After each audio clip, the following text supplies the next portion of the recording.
olwalira akakiiko k'omulamuzi Catherine Mugebiri kazzemu okubuliza ku mivuyo gy'ettaka nga basinzire wandegeya wano omulamuzi bwategeereza nga baze bafuna okwemulugunya mu bitundu ebitali bimu wabula nga tebalina ssente.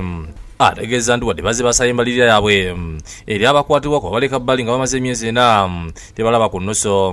People are calling us everywhere, but for the last 4 months we've not had any provision for the operations of this commission. We have had no provision at all. We were not on the budget.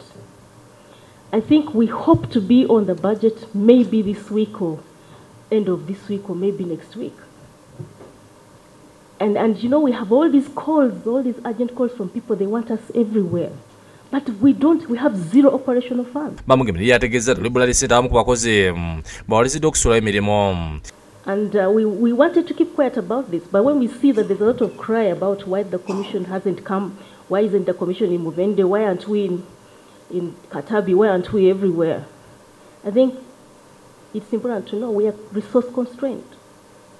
And it's not acceptable, but I hope I can tell you at least there's a positive sign that is going to be sorted, but it's taken 4 months. Kyokka asuubira nti ensonga eno egenda kugonjola wiiki eno oba wiiki ejja olwo batambuze emirimu gyabwe obulungi. Akakiiko okuddukanya emirimu kalina okusuulira ab'emulugunya emmere, entambula n'ebirala. Kuliko okusula bakamishona 7 bapulidde abatulira akakiiko kano abakugu mu kunoonyereza abasirikale n'okuweereza ebiwandiiko.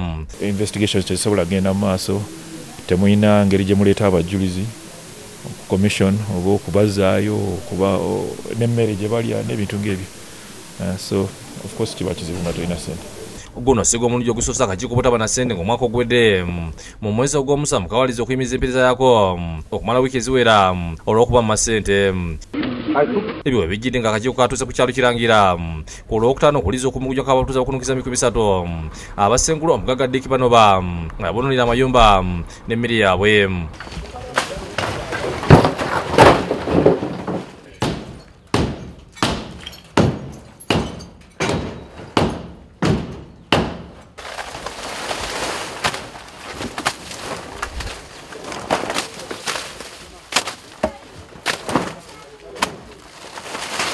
Akakiiko kabadde n'omukozi okuvumako gwa pulezidenti Meja Edith Nakalema.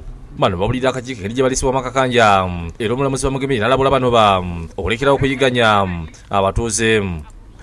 Mr. Israel Dick Banoba ffe twatuuka n'omuyita omuyeekera. Lwaki? Nti yateeka eyo abantu abasajja nga basoba ne mu 200 naye nga basula mu kibira omwo.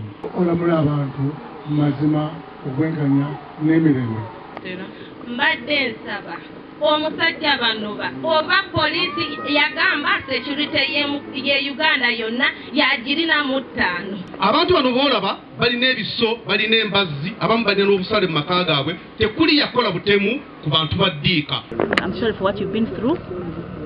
Let's do our best to get something good come out of this bad situation. Rachel Nachiwala ne Henry Nsubuga byakusakidde guli eno lwa Bukedde TV.